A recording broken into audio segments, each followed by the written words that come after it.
छन्दसामपि मङ्गलानां तत्कर्तारौ वन्दे वाणी विनायकौ भवानी शङ्करौ वन्दे श्रद्धा विश्वासरूपिणौ राधां विना न पश्यन्ति शुद्धास्वान्तसमीचरम् वन्दे भोजनं नित्यं गुरुं शङ्कररूपिणं प्रवासितो वक्रोऽपि चन्द्रः सर्वत्र वन्दते सीतारामगुणग्राम स्वर्णारणविहारिणौ वन्दे सिद्धविज्ञानं कवीश्वर कपीश्वरौ।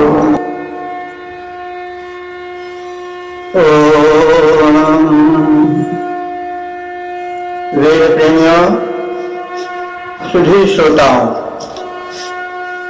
संप्रति ऋग्वेद के प्रथम मंडल के 18वें सूक्त के 6ठे मंत्र की प्रस्तुति होने जा रही है। इस मंत्र के दृष्टा मेधातिथिकांड है, छंद गायत्री है और देवता सदस्पति। सदस्पति देवता का स्वरूप क्या है, उन्हें हम किस रूप में पहचान सकते हैं, इसका संक्षिप्त परिचय आवश्यक है। यजुर्वेद में कथित है कि सदस्य का अर्थ होता है सभा मंडप का विराजमान भवन, जिसमें हव्य रखे जाते हैं, आवश्यक याज्ञिक सामग्रियां सुरक्षित रहती हैं। तो उसका जो पति है, रक्षक है, स्वामी है, वह सदस्पति नाम का देवता है। इसका समर्थन शंकराचार्य ने भी किया है। तो एक चीज ध्यान में रखने की आवश्यकता है कि देवता जो है वो सूक्ष्म होता है, सूक्ष्म से ही स्थूल का विस्तार होता है। सूर्य को हम देखते हैं देवता है, स्थूल रूप उनका जो है वो उनका बाहरी रूप है, जैसे शरीर होता है। लेकिन जो सूक्ष्म रूप है, आत्मा रूप है, जिसको संबोधित करना चाहता है, वह सूर्य है जो अदृश्य है। इसी प्रकार से अग्नि जो लपट रूप में दृश्यमान है, वो अग्नि का स्थूल रूप है, लेकिन उसके पीछे जो प्रेरक देव है वह अग्निदेव है, वो सूक्ष्म। इसी प्रकार से हम अन्य देवताओं के विषय में भी जान सकते हैं। तो उससे संचालक जो विभिन्न शक्तियां हैं, वे सूक्ष्म रूप में व्याप्त हैं। यदि वे दृश्यमान है तो उसके स्थूल रूप में दृश्यमान है। तो अब ये सरस्वती जो है वो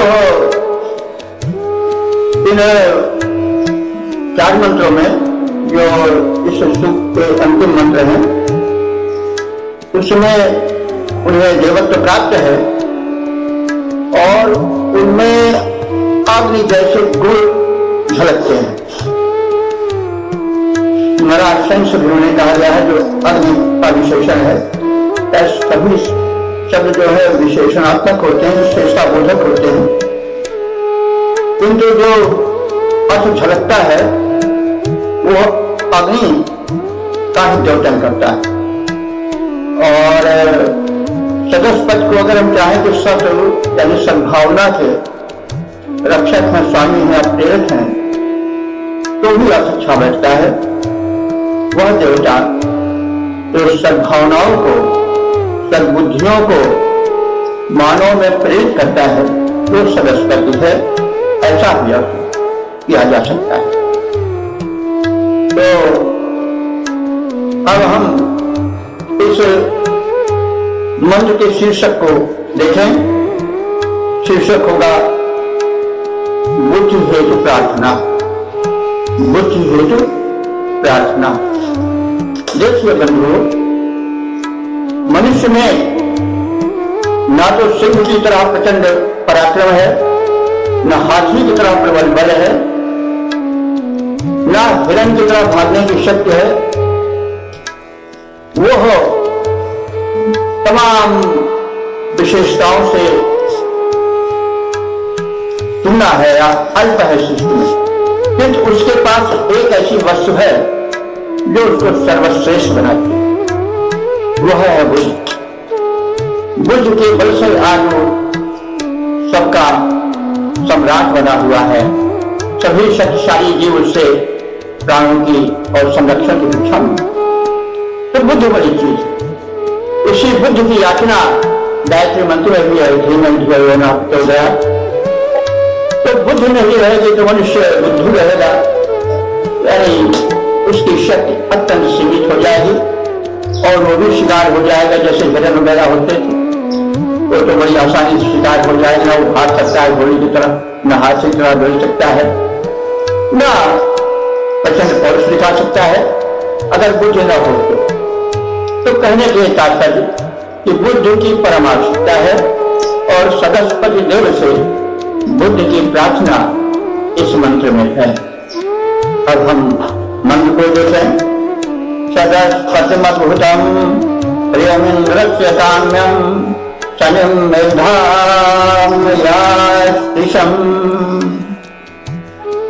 तो शब्दार्थ जाने कि सदस्पतिम, उस सदस्पति नाम के बुद्ध के प्रेरक देवता को, जो कि अद्भुतम, अपने गुणों के कारण अद्भुत है, अलौकिक है। और कैसा है? प्रियम इंद्रस्य, इंद्र से जो कि देवराज है, समस्त शक्तियों का स्वामी है, उसका वह अत्यंत प्रिय है, मित्र। और कैसा है? काम्यम, बड़ा कमनीय है, आकर्षक, ऐसा नहीं कि बड़ा भयंकर कमनीय। और कैसा है?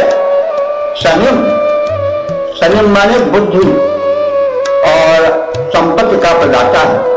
संयम संपत्ति का प्रदाता। देखिए साथ होता है वो बड़ा शानी है, जैसे शनि एक ग्रह विशेष का गोधन होता है।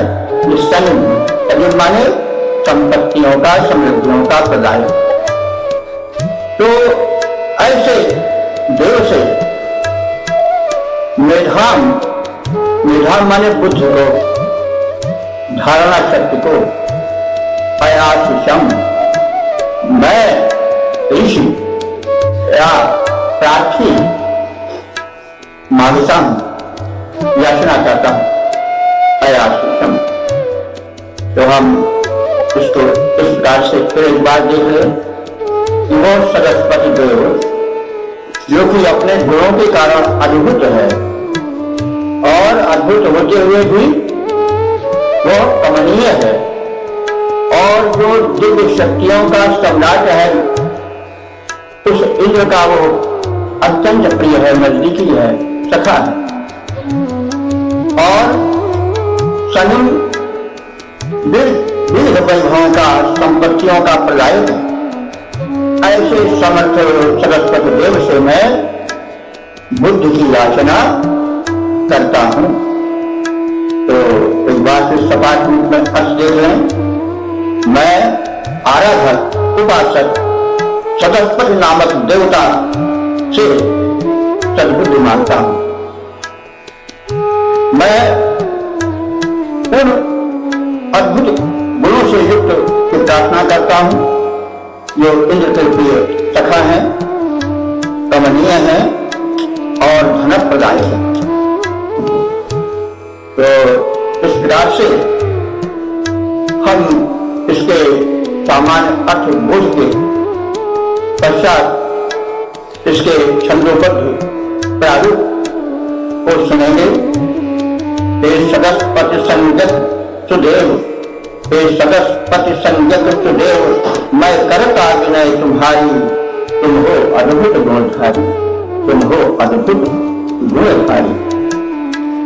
तुम अद्भुत गुण से पूर्ण इंद्र के परम मित्र कहलाते। तुम अद्भुत गुण से पूर्ण इंद्र के परम मित्र कहलाते। तुम हो मनोज्ञ, तुम हो मनोज्ञ, धन के दाता, अत्युत्तम माने जाते, अत्युत्तम माने जाते। सद्बुद्धि मांगता तुमसे, सद्बुद्धि मांगता तुमसे। दो विमल बुद्धि गुणकारी, दो विमल बुद्धि गुणकारी, हे सदस्पति संगत सुदेव, मैं करता विनय तुम्हारी। तुम हो अद्भुत गुणधारी, तुम हो अद्भुत गुणधारी।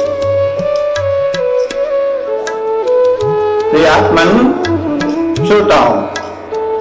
अब मैं ऋग्वेद के प्रथम मंडल के 18वें सूक्त के 7वें मंत्र की व्याख्या की प्रस्तुत करूंगा। इस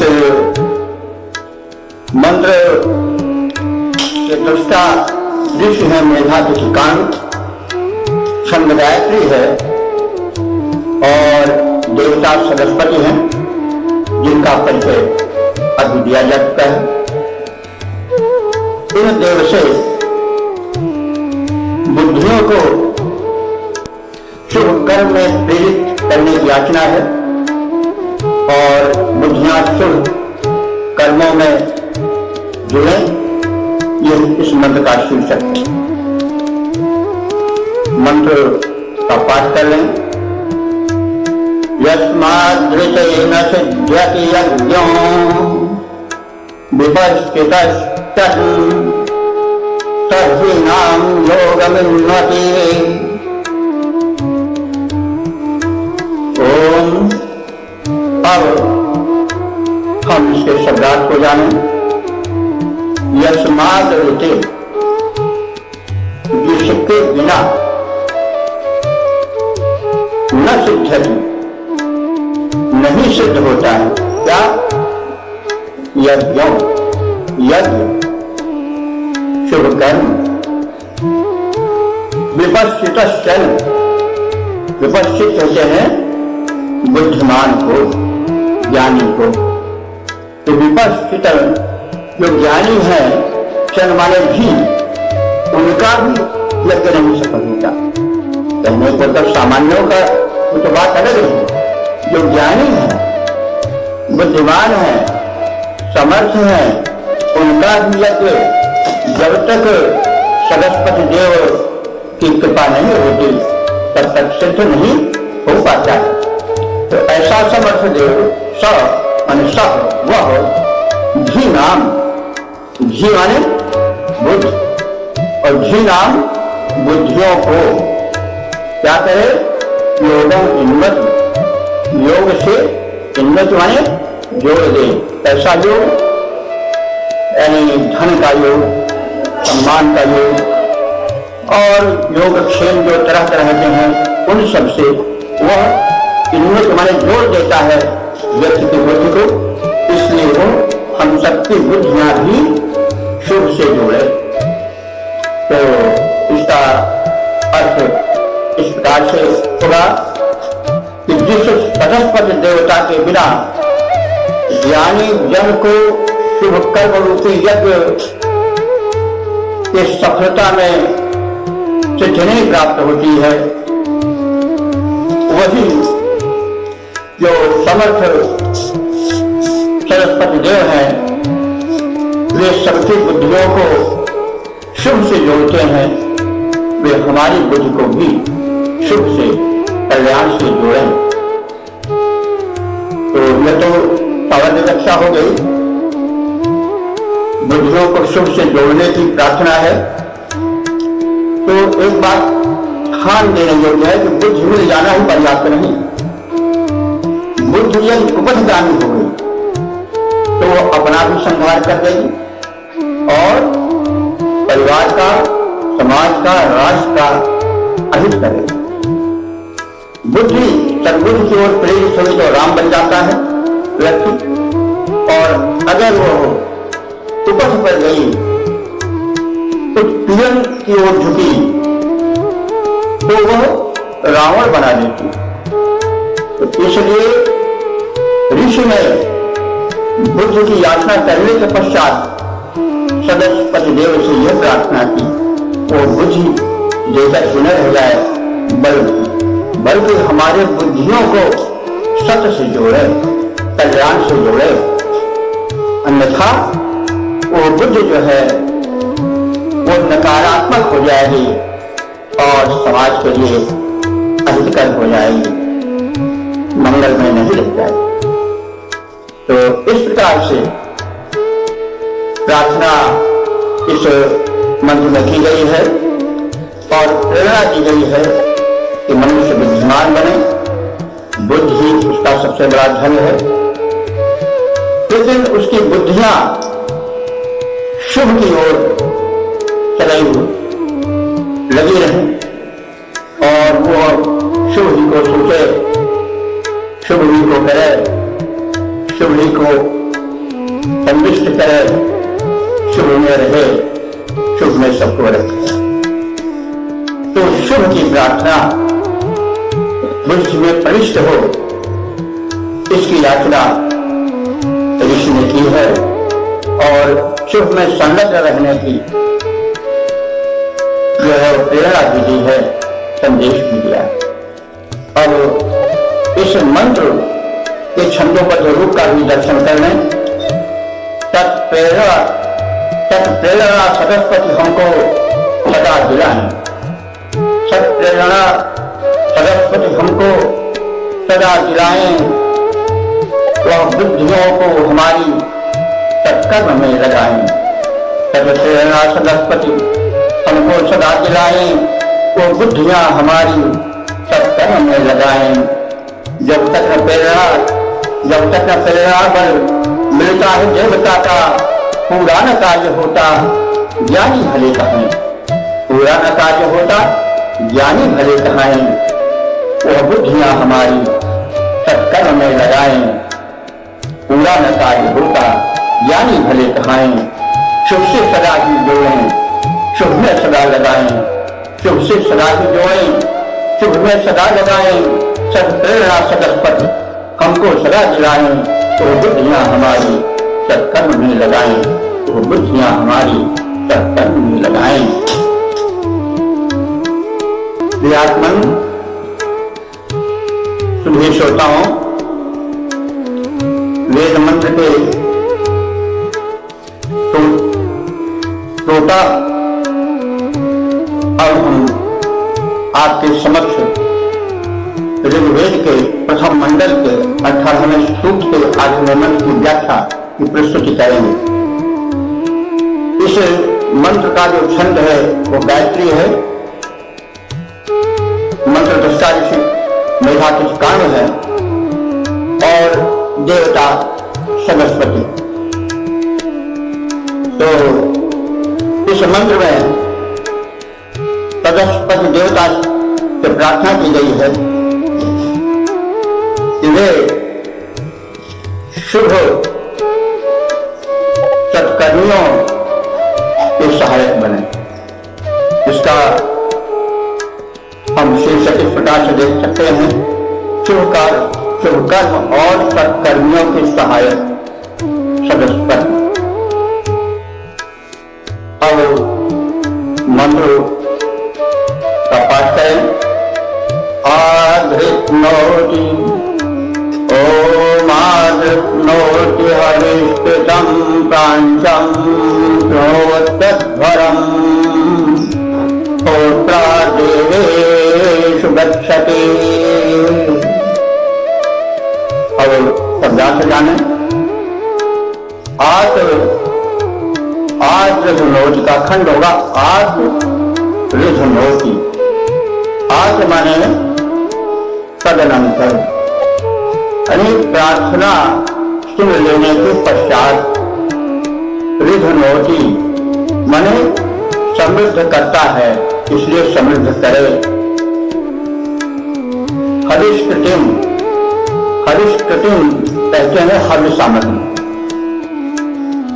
प्रांचम माने होता है विस्तृत और कृणोत माने करता है, और धर्म माने हिंसार्हित यज्ञ को, अध्वर न धर्म हिंसार्हित यज्ञ को। होत्रा, होत्रा माने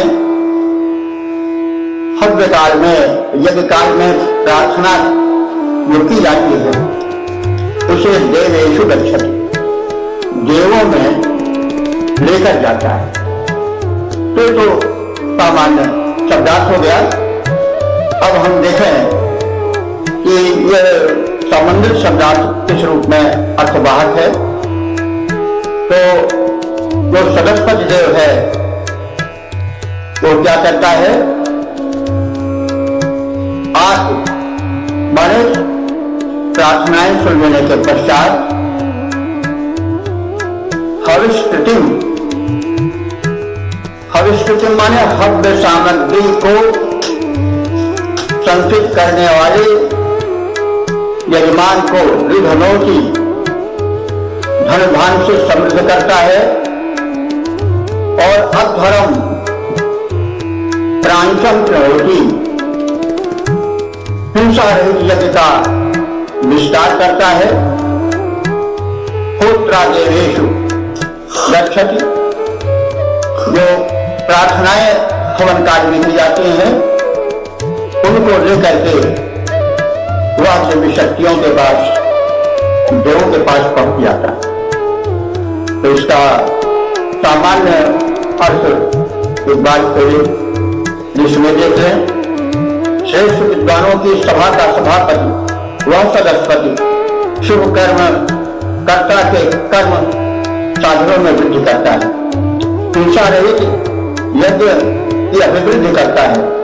हमारी अस्तुत परिवाणियों को वह देवों तक पहुंचाता है। तो अब इसमें एक बात ध्यान देने की है कि जो शुभ कर्म करते हैं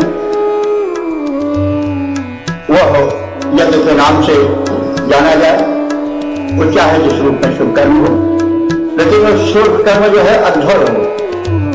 अध्वर माने हिंसा है। चाहे यज्ञ में जहां आहुति दी जाती है अग्नि में, वहां का शुभ कर्म हो, चाहे कर्म क्षेत्र में किसी भी क्षेत्र में शुभ कर्म हो जिसका स्वरूप शुभ है, लेकिन उसमें हिंसा का प्रवेश हो जाने से वो अशुभ बन जाता है। हिंसा कई प्रकार की होती है, केवल किसी पर शस्त्र प्रहार करना या उसके प्राण ले लेना तो हिंसा नहीं कहा जा सकता। हिंसा हम किसी को अपने वचनों से, कर्मों से दुखित करते हैं तो वो भी हिंसा है। यहां तक भी कहा गया है कि अगर हम किसी का अहित चिंतन करते हैं तो भी वो हिंसा के अंतर्गत आते हैं। तो हिंसा तो बड़ा व्यापक है।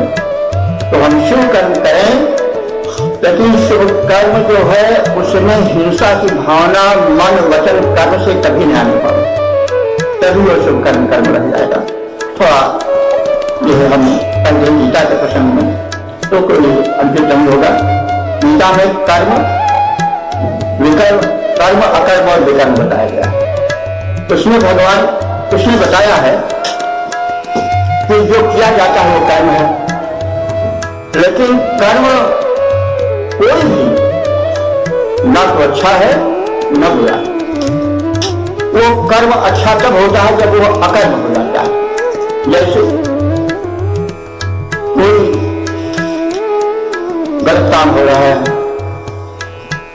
उसको देखकर कोई क्रोध करता है, कोई उसको दंड देता है, अगर हत्या ही कर देता है तो वो हत्या वैसे तो स्वरूप में दंडनीय है, बुरी है, लेकिन वो हिंसा नहीं, होने कर्म। राम ने रावण को मारा, राक्षसों का संहार किया, कृष्ण ने संहार किया और बहुत संहार कराया महाभारत में, लेकिन वे सही योगी कहे गए क्योंकि उसका संबंध उनके अपने स्वार्थ से नहीं। इसी प्रकार से स्वरूप से अगर हम किसी चीज को अच्छा देखते हैं, जैसे कोई सत्य बोलता है, सत्य अच्छा का है, लेकिन अगर कोई निरपराध सताया जा रहा हो या कोई एक गाय मान लीजिए थोड़ी देर झड़ी चली आ रही हो, कोई मारने वाला कसाई उसको खदेड़ रहा हो, तो हम उस समय अगर झूठ बोले कि हमने गाय नहीं देखी है, तो वो झूठ जो है वो पाप की श्रेणी में, अशुभ की श्रेणी में नहीं आ जाएगा। इसी को गीता में जो है वो अकर्म कहा गया है। कर्म का स्वरूप कैसा हो, लेकिन अगर वो स्वास्थ्य से जुड़ा नहीं, लोग मंगल को लेकर है, तो शुभ कर्म हो जाता है, उसी को अकर्म कहते हैं। लेकिन वही विकर्म हो जाता है जब वो भले ही स्वरूप से ऊपर से देखने में अच्छा हो, हम ये कर रहे हैं, हम चाह रहे हैं किसी की जमीन को वहां रख करके कब्जा कर दें, नहीं होगी।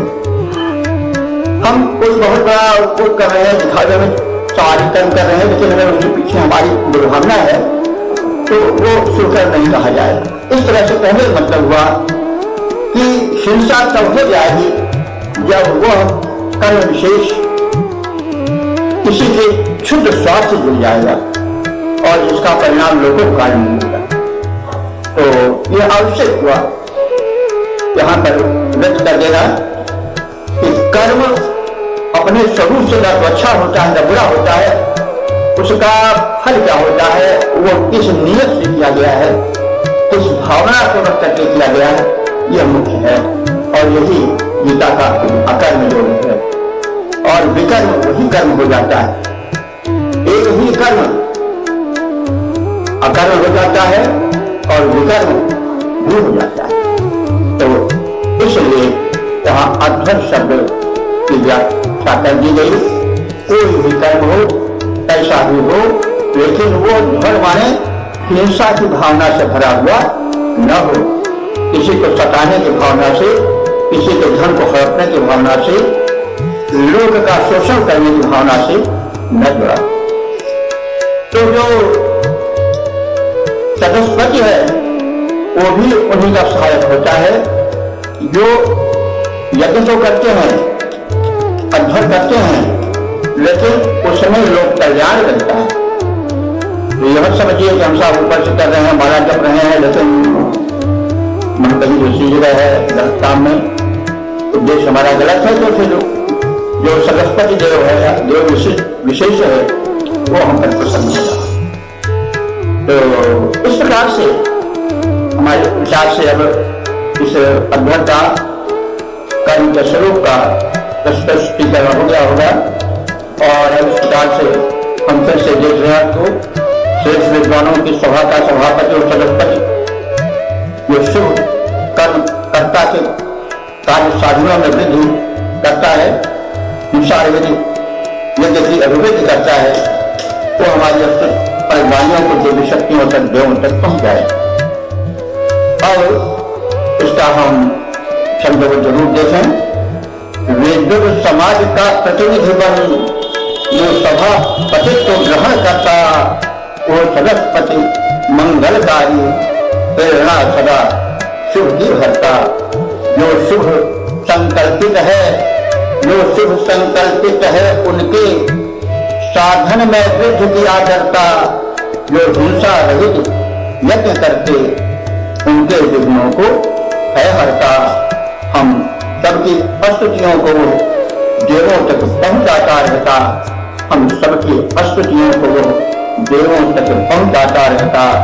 विद्युत समाज का प्रतिनिधित्व जो सभा प्रतित्व ग्रहण करता, वो सरस्वती मंगलकारी, प्रेरणा सदा शुभ की हरता, प्रेरणा सदा शुभ की। वेद प्रेमियों, प्रियात्मन सुधी श्रोताओं, अब हम ऋग्वेद के 18वें सूक्त को, जो इस मंडल का 18वां सूक्त है, उसके 90 बंद की व्याख्या के प्रस्तुत करेंगे। यह मंत्र इस सूक्त का अंतिम मंत्र है। अंतिम में कुछ संभार प्रस्तुत किया जाता है। तो इस मंत्र के दृष्टा विषय है मेधातिथि कांड, छंद गायत्री है और देवता सदस्पति। इस मंत्र में सदस्पति में परम ब्रह्मत्व का दर्शन किया गया है। इसका शीर्षक है सदस्पति में विराटत्व के दर्शन। मंत्र इस प्रकार से है।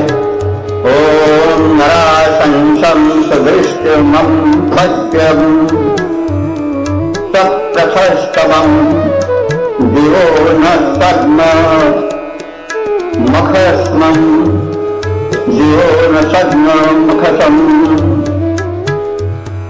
तो पहले शब्दार्थ जाने।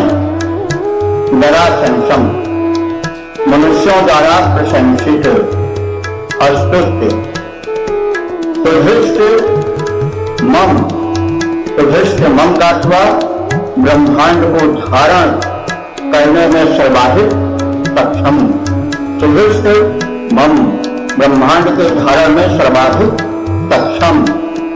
सुदृष्टमम अपश्यम मैं उस ब्रह्मांड के धारण में परम सक्षम को अपश्यम माने देख चुका हूं। तो कैसा है? समम आकाश के सदृश अनंत है, सर्वव्यापक है। और कैसा है?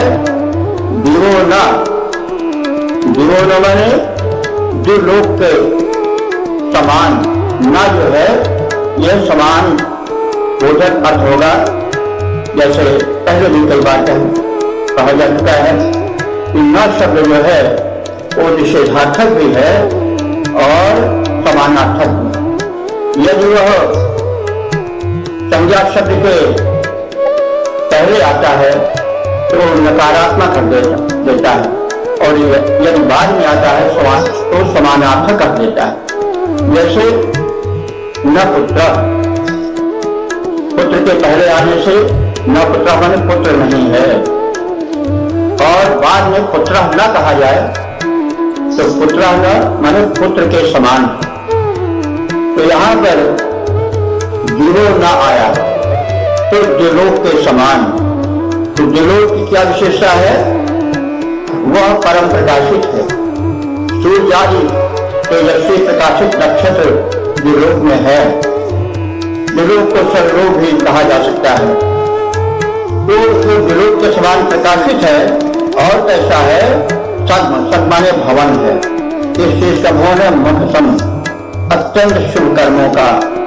तो वो अत्यंत शुभ कर्मों का सद्म है, द्विलोक के समान तेजस्वी है। तो इस प्रकार से हम इसके शब्दार्थ को जान चुके हैं।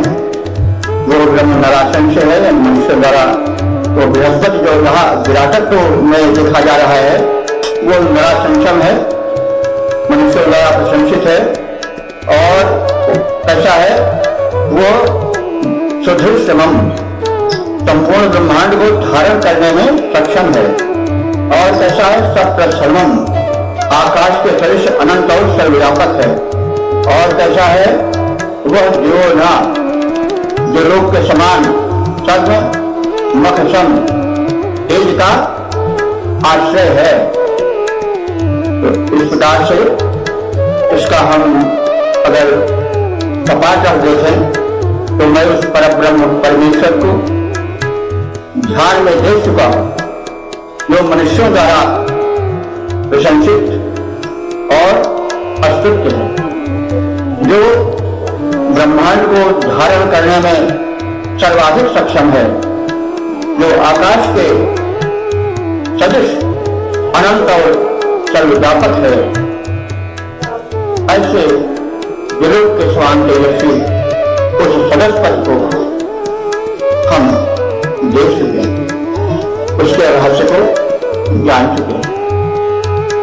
और इस प्रकार से इस मंत्र की व्याख्या हुई। मंत्र के अंतिम स्वरूप में उसने विराटत्व के दर्शन किए हैं। अब इसका छंदोबद्ध रूप देखा जाए। जब मैंने ध्यान लगाया है तो परब्रह्म परमेश्वर का अद्भुत दर्शन पाया, जीवन को सफल बनाया। अस्तुत्य प्रशंसित जो सबसे सर्वेश्वर सर्वाधार परम स्तुत्य प्रशंसित जो सबसे सर्वेश्वर सर्वाधार परम व्यापक अनंत नभ के समान उससे न अधिक कोई सक्षम सर्वाधिक तेजस्वी त्रिलोक ज्यों सबसे ऊपर छाया है। अब मैंने ध्यान लगाया है उस परम ब्रह्म परमात्मा का मैंने शुभ दर्शन पाया है, जीवन को सफल बनाया है। तो बंधुओं, इस प्रकार से हमने इस सूक्त के समापन करने वाले मंत्र का दर्शन किया, जिसमें सरस्वती नाम के देवता को ब्रह्मत्व प्रदान किया गया है, विराटत्व प्रदान किया गया है।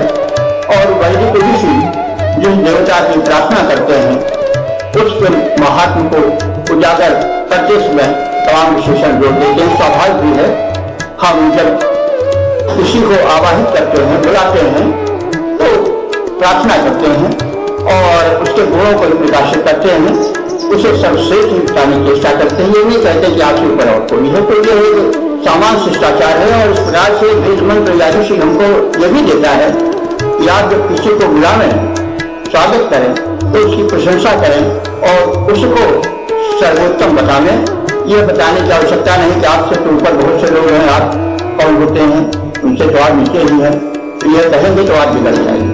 तो जो ऋषि है वो प्रार्थना के साथ साथ मन के साथ साथ शिक्षा भी देता चलता है, क्योंकि काव्य का या किसी संग्रंथ का एक उद्देश्य लोकहित करना होता है, शिक्षा के माध्यम से जनमानस का सुधार करना होता है, वेद इसीलिए अस्तुत्य। अब हम इस सूक्त के संक्षिप्त प्रारूप को देख लें। इस सूक्त में 9 मंत्र हैं, 1 से 3 तक बृहस्पति देव का स्तवन है और 6 से 9 तक सरस्वती देव की प्रार्थना है और 4 और 5 इन 2 मंत्रों में इंद्र, सोम और दक्षिणा देवी की प्रार्थना।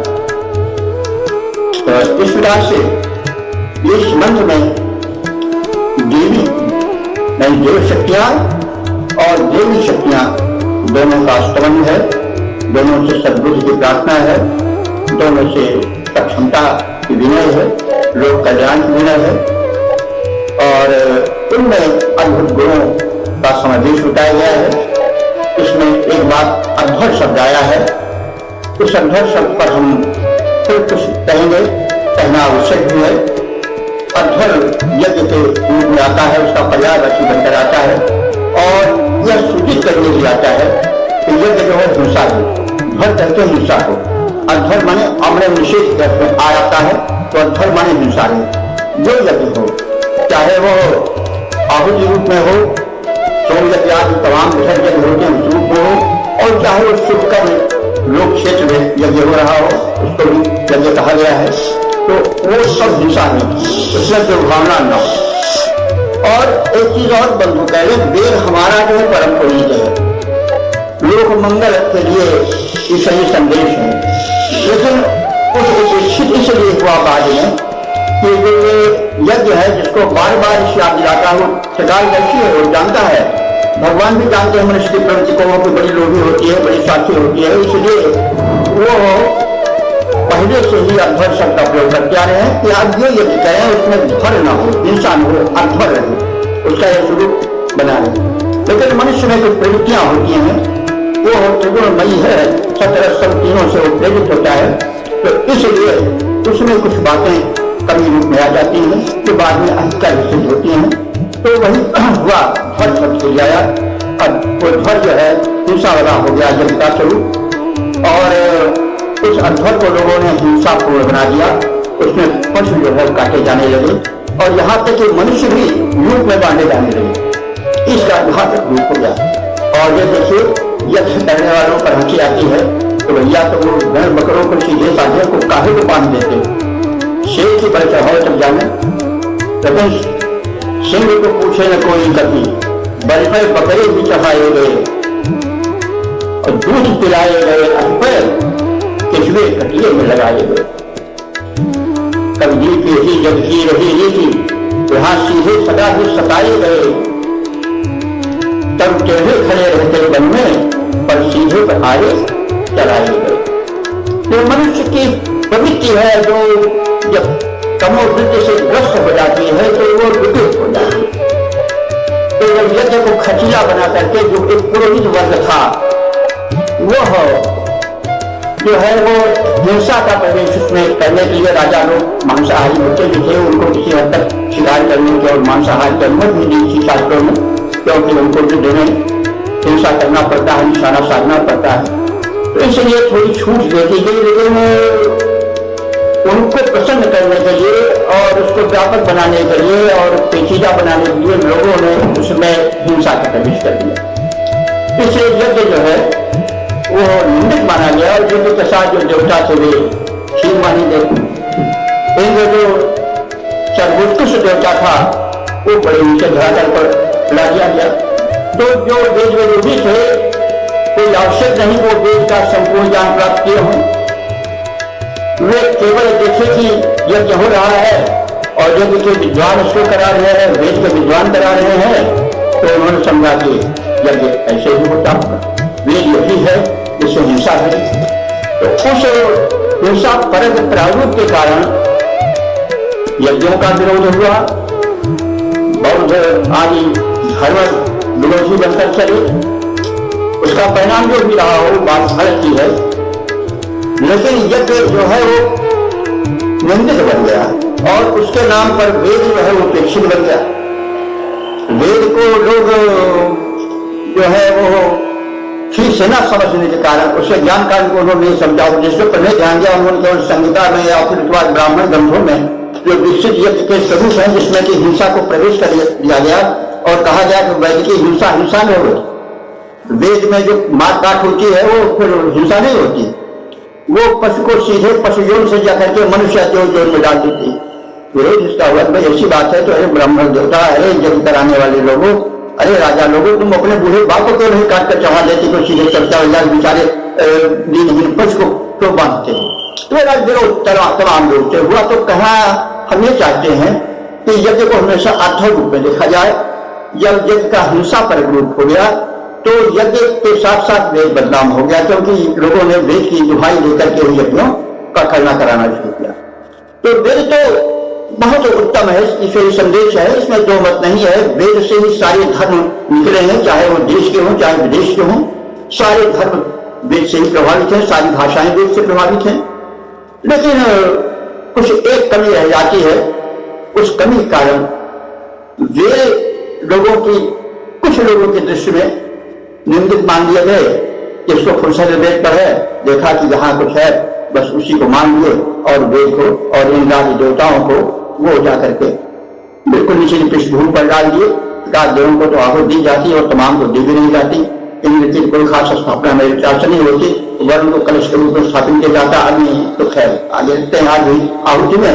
तो कहने का ये तात्पर्य है कि भैया ये वेद को गलत समझने की चेष्टा मत करो, अगर सुने हो तो उस श्रवण को पर ध्यान न दो और वेद के सीधे साधे और लोक कल्याण परक रूप को देखो।